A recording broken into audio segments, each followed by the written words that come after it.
차별금지법의 제정 여부를 놓고 논쟁이 뜨겁습니다. 일부 기독교계에서는 동성애 문제를 예로 들면서 차별금지법의 제정을 반대하고 있습니다. 성경도 동성애를 금지하고 있는데 그런 동성애를 허락해 줄 수 없다는 게 그들의 주장입니다. 어찌 보면 꽤 성경적인 주장처럼 보이기도 합니다. 그럼 하나님께서도 차별금지법을 반대하는 주장에 대해 동의하실까요? 우리가 알다시피 유대인들은 선민의식으로 똘똘 뭉쳐있는 사람들이었습니다. 그리고 그 선민의식은 이방인들과 죄인들을 차별하는 도구로 사용되었습니다. 그러나 하나님의 아들이신 예수께서는 유대인들의 차별을 모두 깨뜨렸습니다. 세리와 죄인들의 친구가 되어주었고 이방인들에게도 복음을 전해주었습니다. 하나님의 아들이신 예수의 삶 속에서 차별을 찾아볼 수 없습니다. 그래서 사도 베드로는 증언하기를 하나님께서 우리를 차별하지 않았다고 했습니다. 사도 바울도 증언하기를 하나님께는 차별이 없다고 했습니다. 사도 바울은 차별에 대해 이렇게까지 말합니다. 새 사람을 입고 지식에까지 새롭게 하심을 입은 자에게 차별은 있을 수 없다고 말입니다. 야고보서 기자 역시 사람을 차별하여 대하지 말라고 하면서 차별하여 대하면 죄를 짓는 것이라고 선을 긋고 있습니다.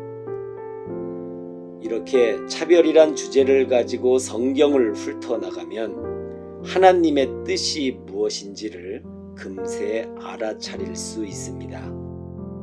그 어떤 경우에도 차별은 없어야 한다는 게 하나님의 뜻입니다.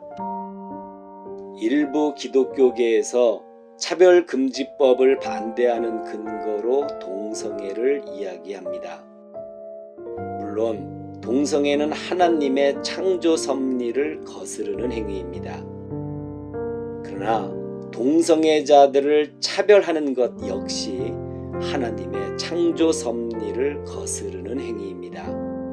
왜냐하면 동성애자들도 하나님께서 손수 흙을 빚고 그 코에 생기를 불어넣어 만드신 소중한 존재들이기 때문입니다.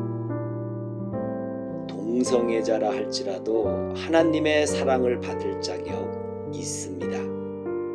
하나님의 구원을 받을 권리 있습니다. 우리는 차별금지법을 반대하는 일에 매우 신중해야 합니다. 자칫 잘못하면 차별을 찬성하는 것이 될 수 있습니다. 차별을 찬성하는 순간 명백히 하나님의 뜻에서 벗어나기 때문에 더욱 조심해야 합니다. 하나님의 뜻을 거스르지 않으면서 세상의 차별금지법에 접근하는 방식은 이래야 합니다. 동성애 문제 때문에 차별금지법을 반대하는 게 아니라 동성애 문제만 해결되면 차별금지법에 찬성하는 것으로 말입니다. 그 어떤 상황에서도 차별은 없어야 한다는 성경의 대전제만큼은 반드시 지켜져야 합니다. 동성애 문제 때문에 차별금지법을 반대한다는 견해에 대해 이런저런 생각을 해보았습니다. 그랬더니 이런 그림이 그려졌습니다. 아기가 목욕하고 난 후에 목욕물이 더럽다고 아기까지 몽땅 쏟아버리는 그림이었습니다.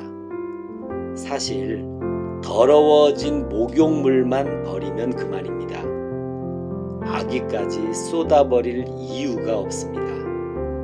아기만큼은 꼭 지켜져야 합니다. 동성애는 더러워진 목욕물과 같습니다. 이 더러워진 물만 버리면 됩니다. 차별 금지는 소중한 아기와 같습니다. 이 아기만큼은 반드시 지켜져야 합니다. 차별 금지는 정의를 향해 나가려는 세상의 거대한 물줄기입니다. 차별 금지는 민주주의 원칙에도 크게 부합합니다. 차별 금지는 성경 전체를 꿰뚫고 흐르는 하나님의 뜻이기도 합니다. 하나님의 뜻이 이루어지는 곳에 차별은 없어야 합니다. 초대교회를 들여다보면 하나님의 뜻이 이루어지는 모습을 보게 됩니다. 남자와 여자 사이에 차별이 없었습니다. 부유한 자와 가난한 자 사이에도 차별이 없었습니다. 심지어 주인과 종 사이에도 차별이 없었습니다. 그래서 초대교회는 위대했습니다. 생각해보건대 차별금지는 세상의 물줄기와 하나님의 뜻이 만나는 공통 분모입니다. 교회는 차별이 없는 세상을 만드는 일에 앞장서는 동시에 최선을 다해 협력해야 합니다. 저는 동성애를 합법화하는 일에 반대하지만 동성애자들을 차별하는 일에도 반대합니다. 누가 뭐래도 차별은 없어야 합니다. 어떤 경우에도 차별은 없어야 합니다. 이것이 하나님의 뜻입니다.